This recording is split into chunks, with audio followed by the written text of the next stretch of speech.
맞습니다. 찬송가 283장 찬송하시겠습니다.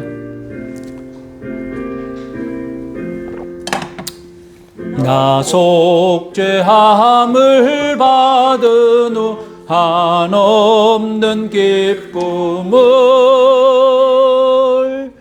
다 헤아릴 수 없어서 늘 찬송합니다. 나 속죄받은 후 주를 찬미하겠네. 나 속죄받은 후 주의 이름 찬미하겠네.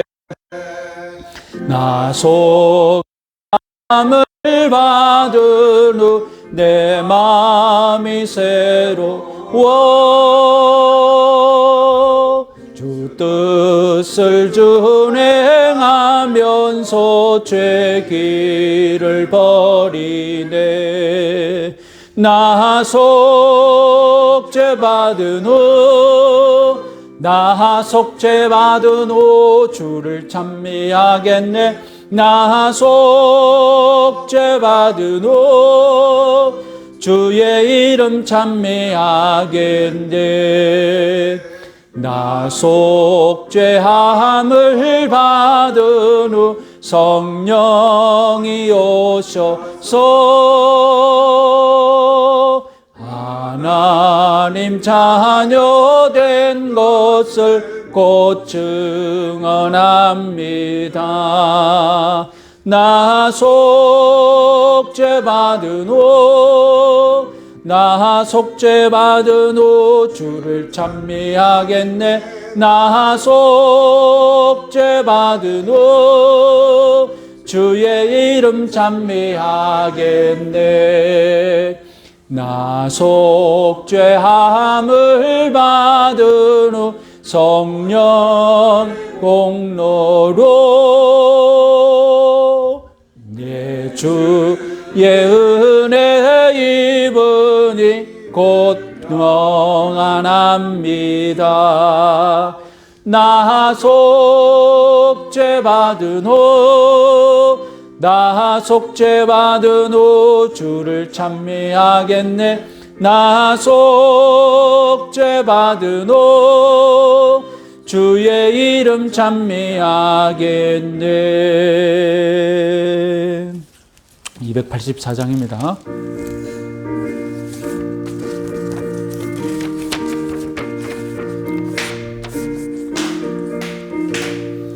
오랫동안 모든 죄 가운데 빠져 더럽기가 한량 없던 우리들 아무 공로 없이 구원함을 얻어 하나님의 자녀 지금 되었네. 주의 그 사랑 한량 없도다. 찬송할지어다. 예수의 공로 주의 그 사랑 한량 없도다. 찬송할지어다. 예수의 공로 주의 보혈로서 정결하게 씻겨 죄악에서 떠난 몸이 되었고 세상 근심 구름 간 곳 없어지니 하나님의 빛이 영화롭도다. 주의 그 사랑 한량 없도다. 찬송할지어다. 예수의 공로 주의 그 사랑 한량 없도다. 찬송할지어다. 예수의 공로 죄의 깊은 잠과 뜬 세상의 꿈을 어서 깨어나라. 나의 친구여 은혜 받을 날과 구원 얻을 때가 지금 온 세상에 선포되었네. 주의 그 사랑 또다.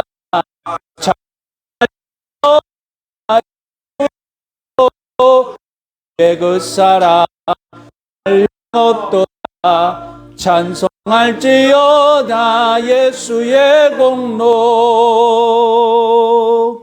기도하겠습니다. 감사하신 아버지 하나님, 하나님의 은혜를 감사합니다. 우리를 죄의 깊은 잠에서 깨어나게 하여 주시고 하나님을 향하여서 각성하게 하여 주시고 우리의 영혼이 깨어나 날마다 주님을 위하여서 살아갈 수 있도록 우리의 영혼을 소생시켜 주시니 감사합니다. 오늘도 바쁜 일정을 내려놓고 이제 3일을 맞이하여서 주님을 이 3일 저녁에 주님 앞에 나와서 또 말씀과 진리를 배우고 찬양과 기도 가운데 주님과 교제 나누고자 이 자리에 나왔습니다. 저희들을 환영하여 주시고 맞아 주실 줄 믿습니다. 우리들은 죄로 인하여서 더러워졌지만 주님께서 두 팔 벌려 우리를 환영하여 주시고 당자의 아버지처럼 언제나 저희들을 품으시고 환대하여 주실 줄 믿습니다. 저희들의 양심이 회복되게 하여 주시고 저희들 마음속에 두려움과 그런 것들을 일절 없게 하여 주시고 믿음의 담대함을 가지고 주님 앞에 나아가는 시간이 되도록 축복하여 주시옵소서. 오늘 또 저희들이 말씀을 배우고 진리를 배우고 깨우침을 얻을 때에 하나님 또 저희들이 세상에서 살아갈 때에 흔들림 없게 하여 주시고 진리의 확신 가운데 하나님 이 영적 전투에서 지지 않고 패배하지 않고 승리하며 살아가는 우리 성도들 다 될 수 있도록 축복하여 주시옵소서. 하나님 그리고 직장에서 어디에서든지 학교에서든지 가정에서든지 하나님 믿음을 가지고 살아가게 하여 주시고 많은 사람들과 하나님 또 교제 나누며 또 공동체의 일원으로서 사회의 일원으로서 살아갈 때에 덕을 세울 수 있는 지혜를 주시고 악에 넘어지지 않게 하여 주시고 악과 싸워서 이기게 하여 주시고 그리스도인답게 빛과 소금의 삶을 살아내면서 많은 사람들을 감화시키고 영적으로 영향력 있고 하나님 도덕적으로도 영향력 있는 우리 성도들이 다 될 수 있도록 축복하여 주시옵소서. 그래서 오늘 남은 사흘의 시간도 주님과 온전히 동행하는 시간이 되게 하시고 승리하는 우리 혁신교회 성도들 되도록 축복하여 주시옵소서. 예수님의 이름으로 기도드립니다. 아멘. 네, 자꾸 에러가 뜨는 것 같아요. 놔두세요. 자, 찬송가 성경 말씀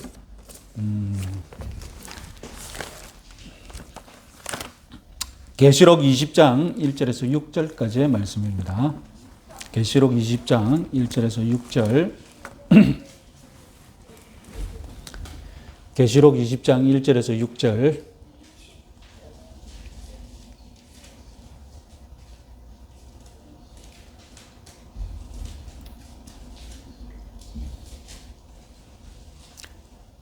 같이 읽겠습니다. 또 내가 봄에 천사가 무저갱의 열쇠와 큰 쇠사슬을 그의 손에 가지고 하늘로부터 내려와서 용을 잡으니 곧 옛뱀이요 마귀요 사탄이라 잡아서 1000년 동안 결박하여 무저갱에 던져 넣고 잠그고 그 위에 임봉하여 1000년이 차도록 다시는 만국을 미혹하지 못하게 하였는데 그 후에는 반드시 잠깐 노일이라. 또 내가 보좌들을 보니 거기에 앉은 자들이 있어 말하는 권세를 받았더라. 또 내가 보니 예수를 증언함과 하나님의 말씀 때문에 목배임을 당한 자들의 영혼들과 또 짐승과 또 그의 우상에게 경배하지 아니하고 그들의 이마에 손에 그의 표를 받지 아니한 자들이 살아나서 그리스도와 더불어 1000년 동안 왕노릇하니 그 나머지 죽은 자들은 그 1000년이까지 살지 못하더라. 이는 첫째 부활이라. 이 첫째 부활에 참여하는 자들은 복이 있고 거룩하도다. 둘째 사망이 그들을 다스리는 권세가 없고 도리어 그들이 하나님과 그리스도의 제사장이 되어 1000년 동안 그리스도와 더불어 왕노릇하리라. 아멘. 자, 오늘은 이 천년왕국에 대해서 말씀드리겠는데 그 전에 우리 지난 시간에 종말의 징조에 대해서 배웠습니다. 종말의 징조, 그 종말의 징조는 종말에 갑자기 어떤 것이 극적으로 나타나는 것이 아니라 우리가 늘 일상에서 봐왔던 것들이 점점점 그 종말의 강도가 혹은 그 범위가 넓어지고 그런다고 말씀드렸습니다. 전쟁, 지진, 기근, 천지개벽 이 징조도 마찬가지입니다. 과거에 옛날에 하나님께서 이스라엘 백성들을 치실 때에 벌을 주실 때에 전쟁과 기근, 지진, 기근 이런 것들을 사용하셨죠. 그래서 이것은 하나님이 이스라엘 백성들을 이미 구약 시대 때부터 사용해 왔던 섭리적인 도구들입니다. 뭐 없던 전쟁이 갑자기 생기는 게 아니잖아요. 전쟁은 늘 있어 왔고, 그리고 20세기에도 마찬가지고 21세기에도 마찬가지입니다. 없던 전쟁이 갑자기 생기는 것이 아닙니다. 지진도 마찬가지고요. 이제 그래서 우리는 이 하나님의 심판을 증거하는 이 징조들도 과거부터 쭉 있어 왔었던 이 모든 것들이 이 종말의 때는 특별히 더 심해지고 더 큰 징조로 나타날 것이다라는 것을 믿어야 합니다. 그 중에 특별히 오늘 제가 여러분들에게 특별히 말씀드릴 것은 해와 달과 별들의 이 천지개벽의 징조라는 것입니다. 우리 이사야 13장 1절 10절 말씀 같이 한번 읽어보겠습니다. 아모스의 아들 이사야가 바벨론에 대하여 받은 경고라. 하늘의 별들과 별떨기가 그 빛을 내지 아니하며 해가 돋아도 어두우며 달이 그 빛을 비치지 아니할 것이로다. 자, 10절을 보면 하늘에 무슨 징조가 나타났습니다.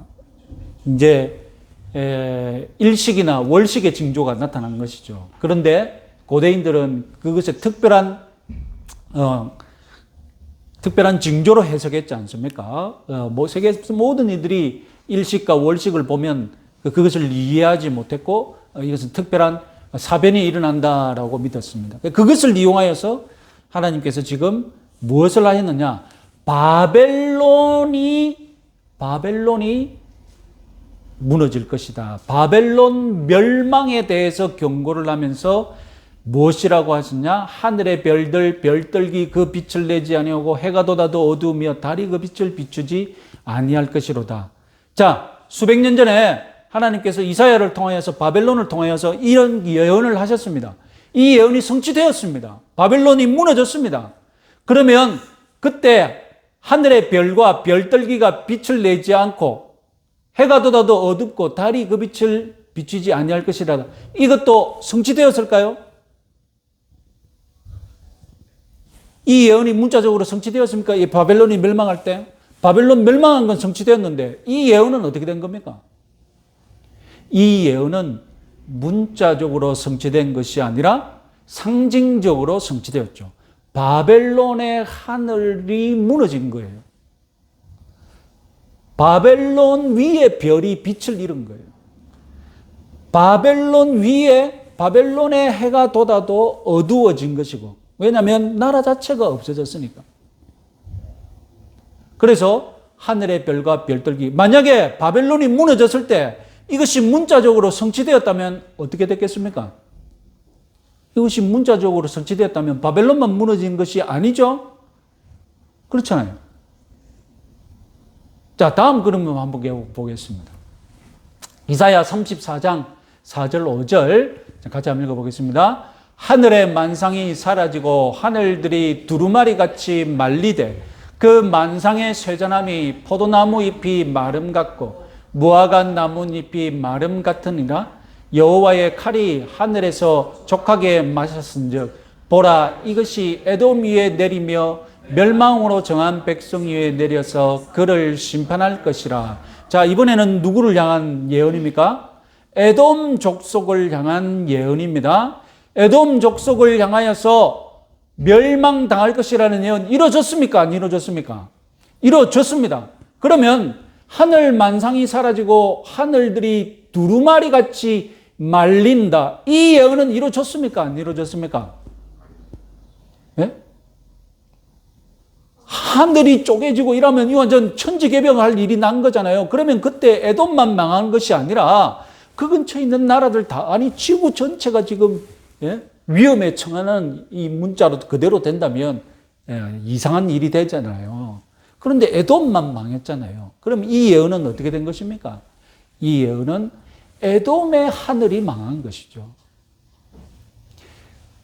에돔의 하늘이 망했다는 것입니다. 아이고, 하늘이 무너졌네. 하늘이 무너져서 안 합니까? 우리말로 해도. 그죠? 그러면 그 나라의 하늘이 무너진 거예요. 그러니까 이것은 문자적이 아니라 상징적인 예언이고 상징적으로 성취가 된 것이죠.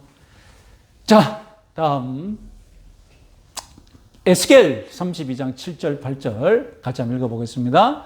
내가 너를 불 끄듯 할 때에 하늘을 가리워 별로 어둡게 하며 해를 구름으로 가리우며 달로 빛을 발하지 못하게 할 것이며 하늘의 모든 밝은 빛을 내가 내 위에서 어둡게 하여 어두움을 내 땅에 베풀리로다. 나 주 여호와의 말이로다. 자, 이것을 일식이나 월식을 얘기한 것이다.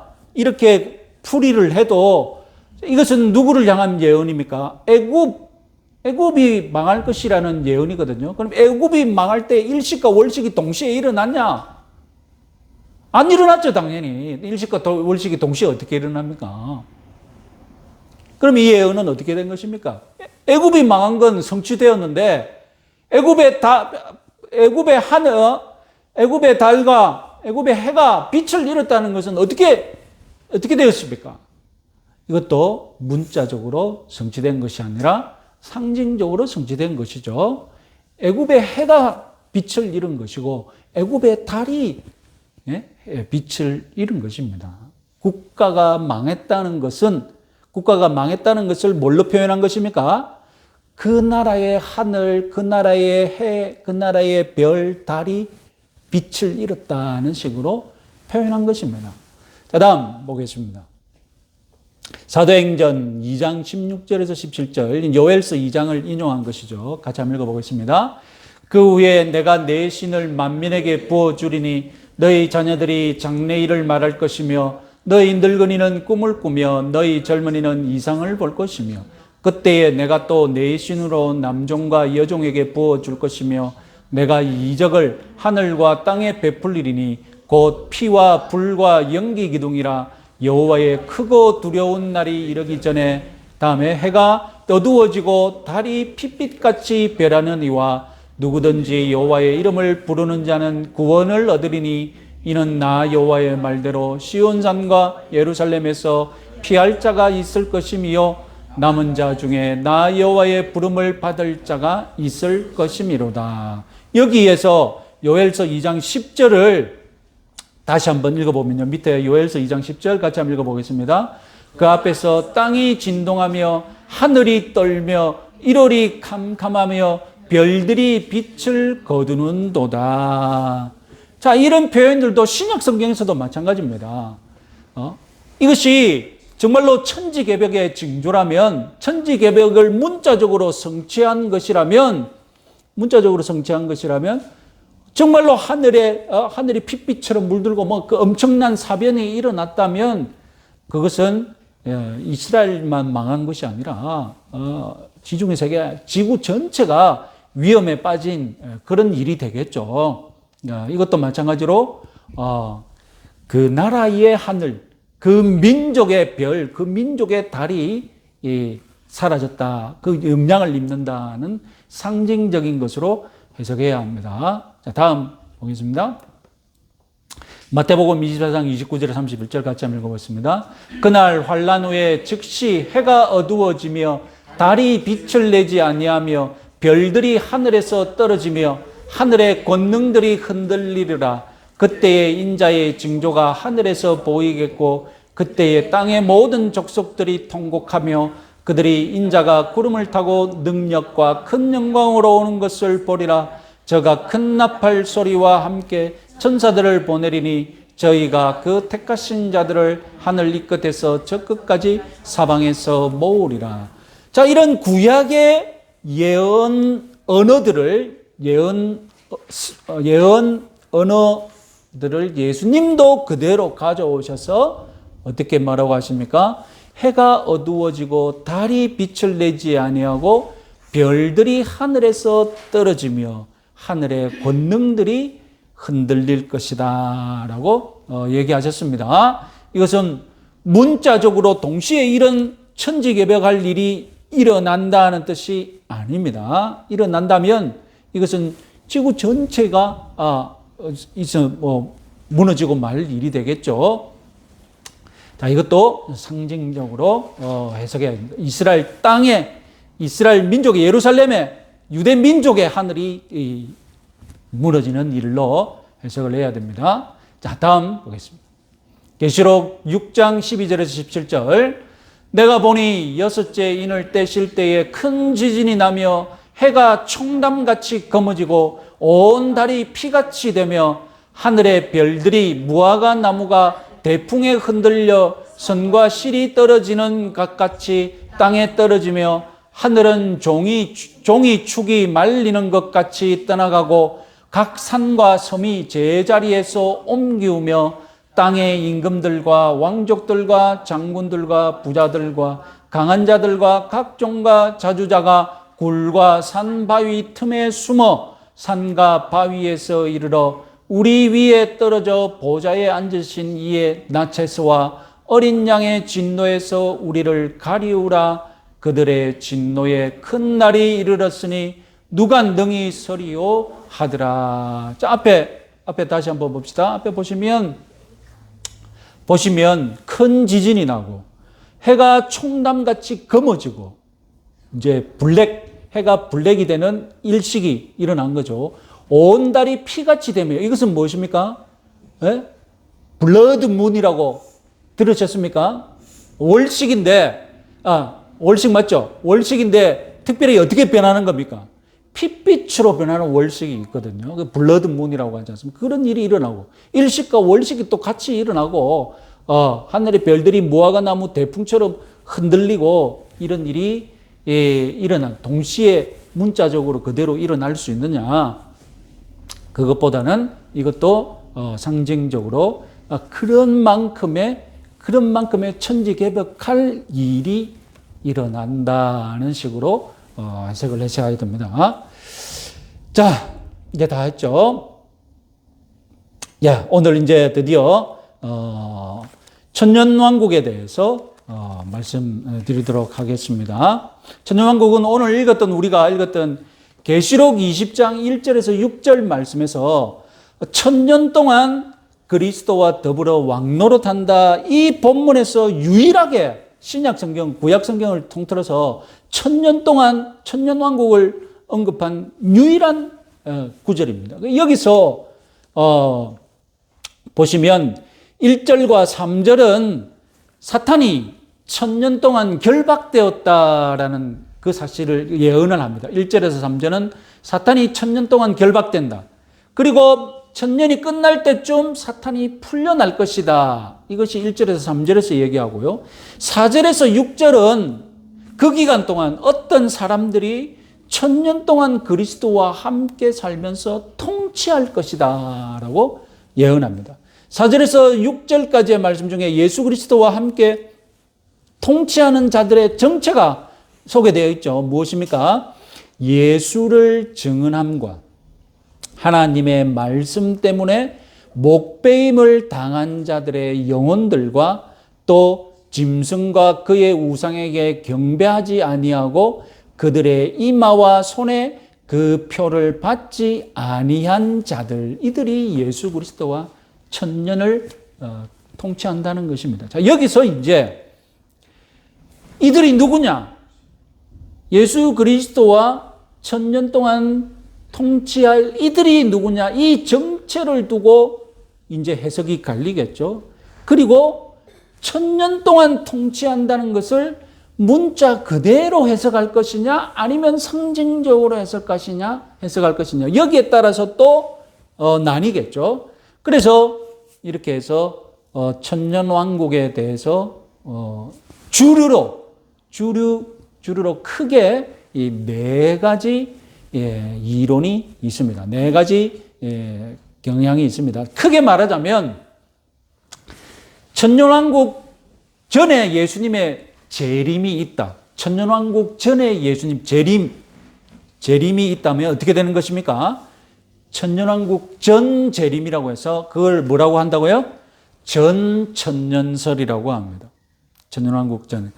반대로 천년왕국 후에 천년왕국이 먼저 있고 천년왕국이 끝날 때 천년왕국 이후에 예수님이 재림하시면 그것을 뭐라고 한다고요? 후천년설이라고 부르는 것입니다. 자, 우리는 어떻게 믿느냐? 우리 장로교와 우리 개혁식파들은 어떻게 믿느냐? 우리는 이 천년왕국을 문자로 보지 않고 상징으로, 천이라는 숫자가 벌써 상징적인 숫자로 보는 것이죠. 그리고 통치한다는 것도 이미 신약 성경에서 직접적인 국가적인 통치가 아니라 예수 그리스도의 영적인 통치를 상징하고 있는, 말하고 하고 있기 때문에 우리 무천년설은 무천년이니까, 무자는 무슨 무자겠습니까? 없을 무자거든요. 그러니까 사실상 천년왕국, 문자적인 천년왕국이 없다라고 해서 무천년설이라고 합니다. 그러면 우리 무천년주의는 천년왕국 전체를 부인하는 것이냐? 아니죠. 아까 우리는 어떤 시각으로 본다고요?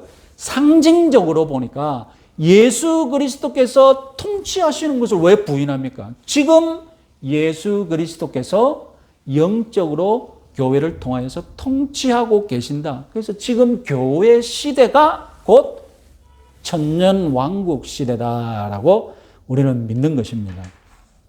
그래서 우리 무천년을 가리켜서 영적 천년설 혹은 실현된 천년설. 무엇이 실현됐단 말입니까? 이미 천년왕국이 지금 교회를 통하여서 실현되어 가고 있다는 것입니다. 교회를 통하여서 실현되어 가고 있다는 것입니다. 그래서 예수님이 오셔서 사탄을 결박했고 결정적으로 사탄은 이제 이 예수 그리스도를 이길 수가 없습니다.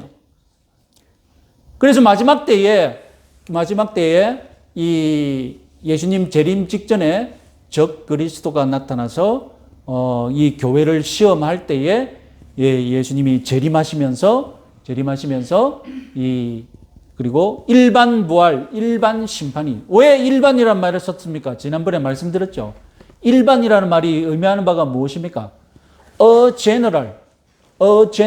한 번에 보편적인 부활. 한 번에 전체. 그러니까 악인이든 의인이든 다 같이 단 한 번 부활한다는 것입니다. 왜냐하면 다른 파에서는 부활이 두 번 있다고, 부활이 별개로 따로 있다고 얘기하기 때문에 우리는 무천년설을 우리는 단 한 번의 부활, 단 한 번의 심판이 있다고 믿는 것입니다. 그 다음에 이제 새 하늘과 새 땅이 있는 것입니다. 이것이 무천년설의 큰 줄기입니다.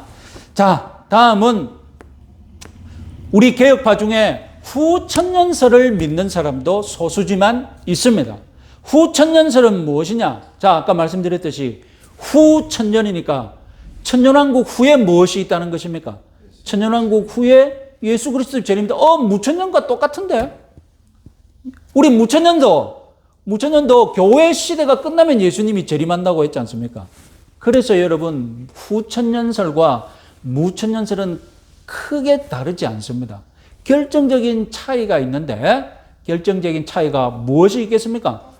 다름 아니라 이 교회 시대, 예수님이 영적으로 통치하는 이 교회 시대가 점점 부흥하고 영적으로 성장하고 복음이 강력하게 전파되어지면 이 지상이 완벽한 교회가 승리하는 시대로 들어간다는 것입니다.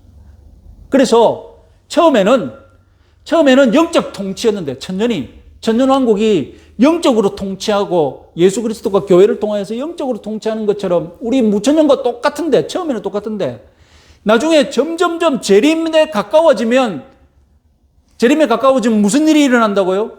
복음이 완벽하게 승리하는 일이 일어난다는 것입니다. 복음의 완벽한 승리를 믿어요, 이들은.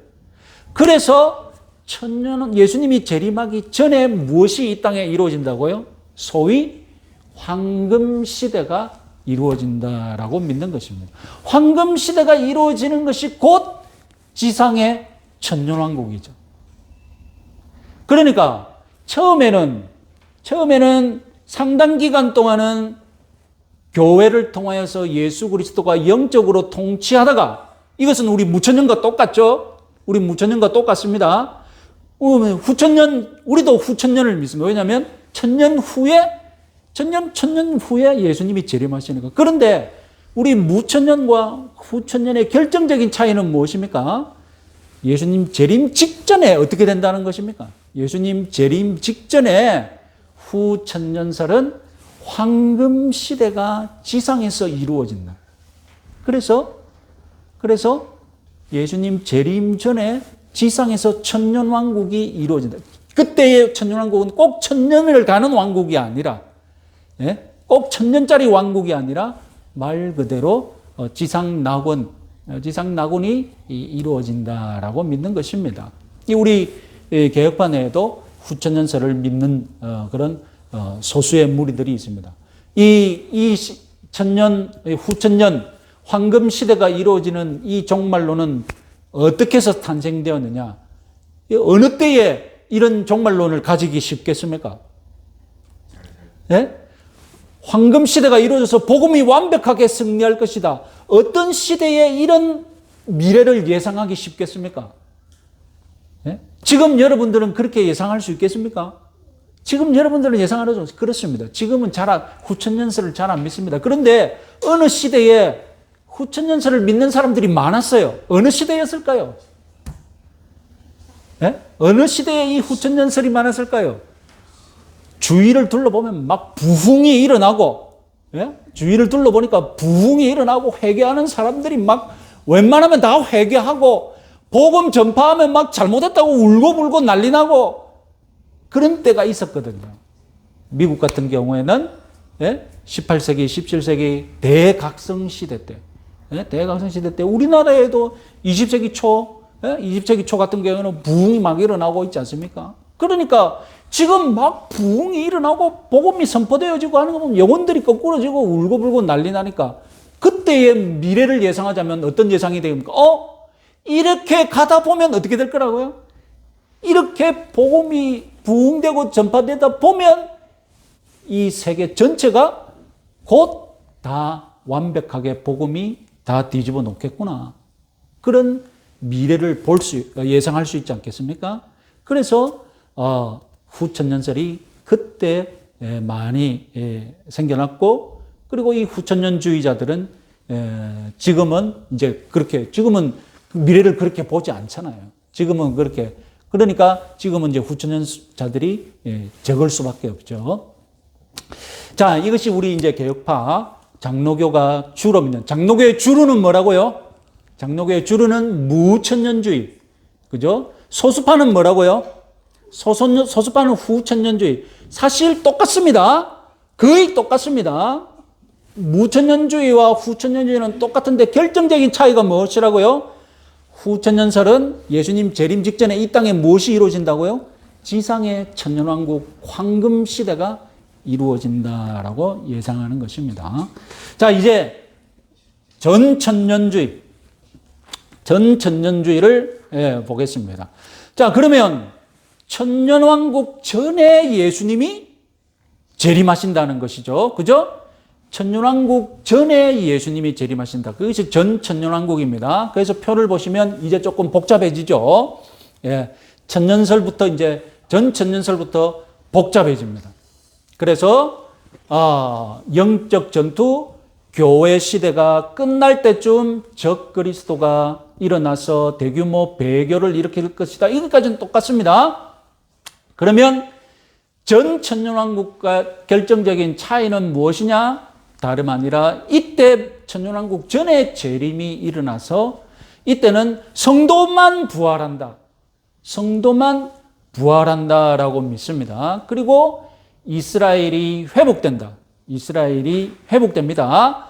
그래서 성도가 부활하고 이스라엘이 회복되었으니 이들이 다 교회 안으로 들어와서 천년간 교회가 다스리는 교회 천년왕국이 시행될 것이다. 그리고 천년 끝날 때쯤 이 지상에 정부가, 지상의 나라가 그렇게 세워진다는 것입니다. 영적인 해석이 아니라 천년간 다스리는 지상 국가가 그렇게 세워진다는 것입니다. 그래서 천년이 끝날 때쯤 사탄이 풀려나면서 사탄과 대규모 마지막 최후의 전쟁이 일어나고, 그리고 승리하면서 이때 악인들이 부활해서 마지막 심판을 받을 것이다. 그래서 신천신지가 이루어진다. 이 특징이 무엇입니까? 부활이 천년왕국 전후로 나눠져 있죠. 부활이 천년왕국 전후로 나눠져 있습니다. 그래서 전천년주의자들은 두 번의 천년왕국 전후로 두 번의 부활을 믿고 있고, 그리고 천년왕국은 지상에 세워질 교회가 천년 동안 다스리는 지상 왕국인 것을 믿는 것이 전천년주의자들입니다. 자, 그러면 마지막으로 오늘날 가장 영향력 있는 또 다른 세대 천년설, 그건 다름 아니라 세대주의적인 전천년설입니다. 세대주의적인 전천년설은 더 복잡하죠. 아까 전천년설과 더 복잡합니다. 조금 더 쪼개가지고 더 많은 징조들이 이때 이루어진다라고 스케줄을, 타임라인을 더 정교하게 짰거든요. 그래서 전천년설에다가 더 복잡하게 만든 것이 세대주의적인 전천년설입니다. 아까 전천년설의 특징은 부활이 천년왕국 전후로 두 번 나눠져 있었죠. 그러면 세대주의적인 전천년설은 어떻게 되느냐? 그 부활이 두 번 나눠진 것에 이번에는 예수님의 재림이 두 단계, 두 번 재림하신다는 거예요.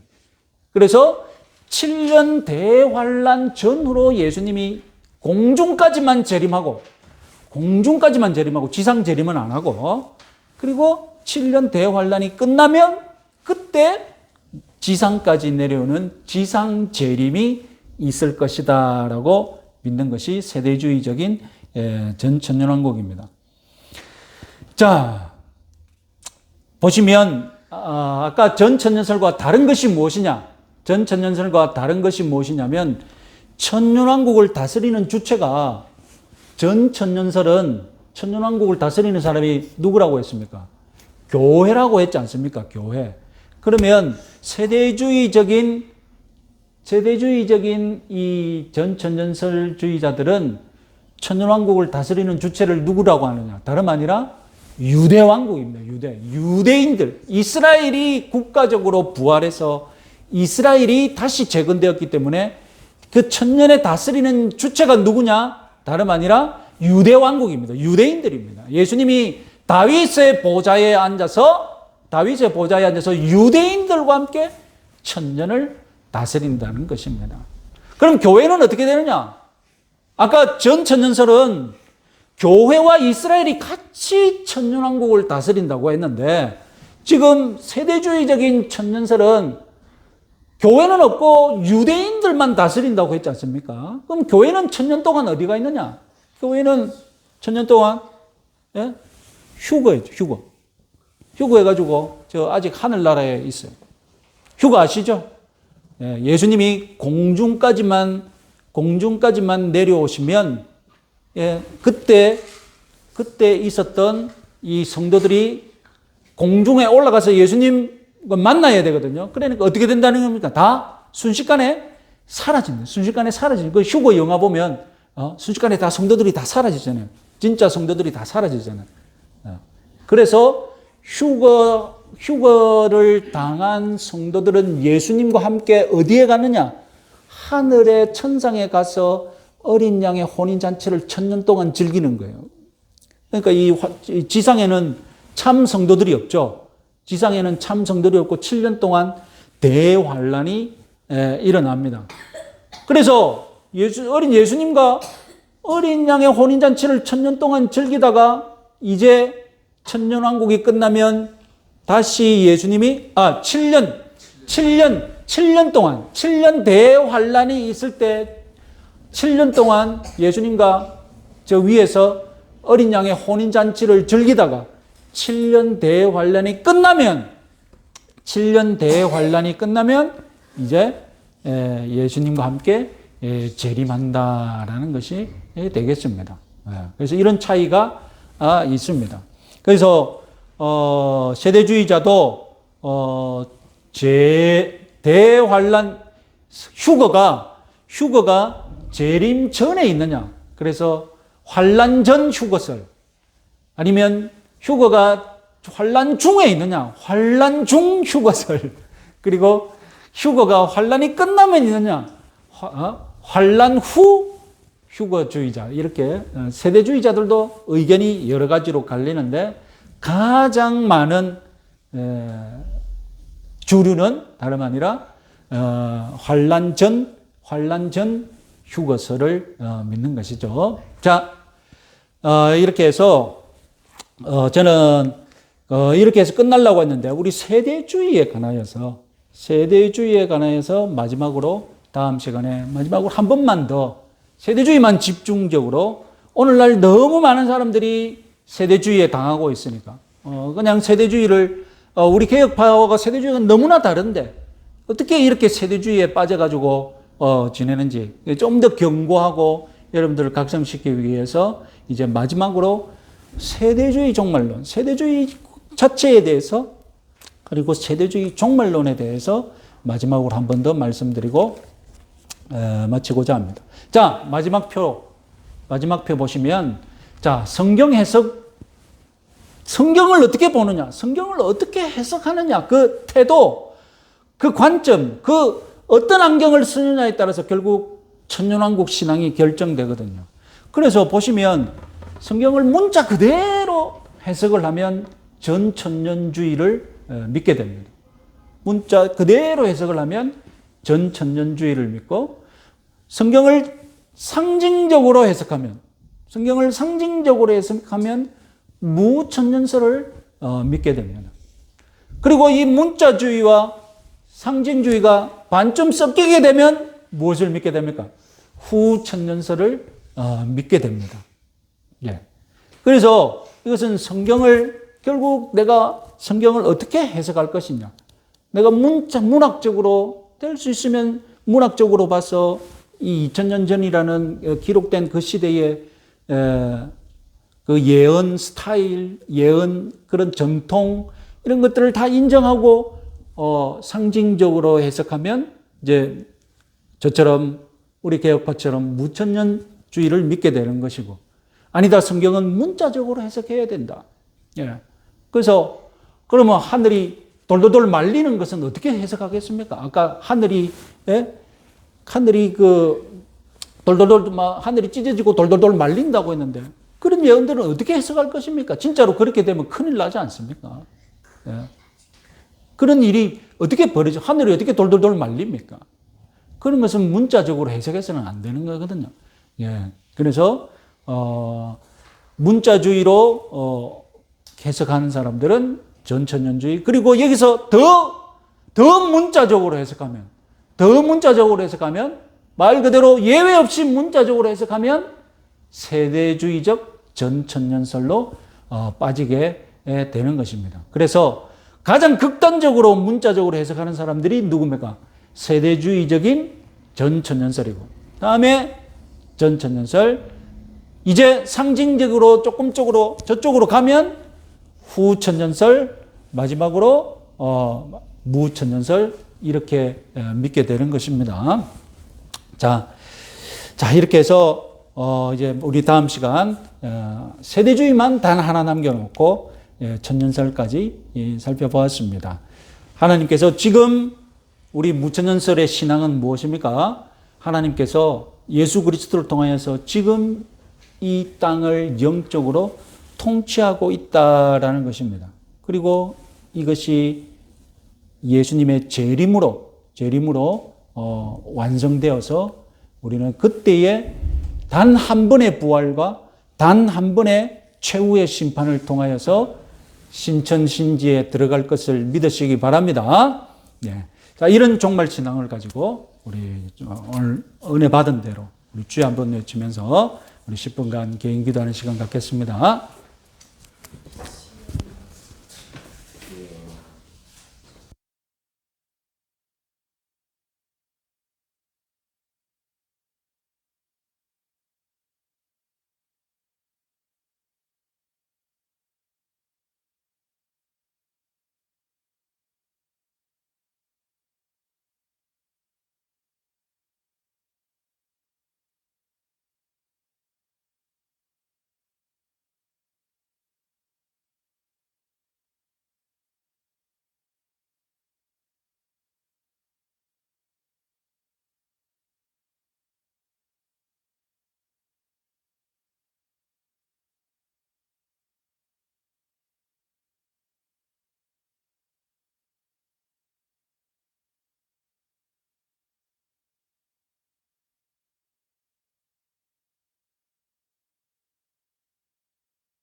감사하신 아버지 하나님, 우리 예수 그리스도께서 이 땅에 오셔서 저희들을 부활과 하나님 또 영생의 선물을 주실 줄 믿습니다.